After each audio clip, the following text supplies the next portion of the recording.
If segment AE is congruent to segment BC, the measure of angle ABC is 100. The measure of angle BAE is 78. Then AC is blank to BE. It is given that these two segments are congruent. Notice that we have two triangles here with two pairs of sides congruent.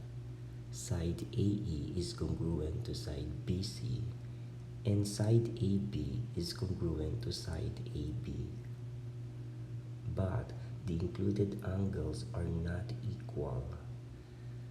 Angle ABC is 100 degrees, while angle BAE is 78 degrees.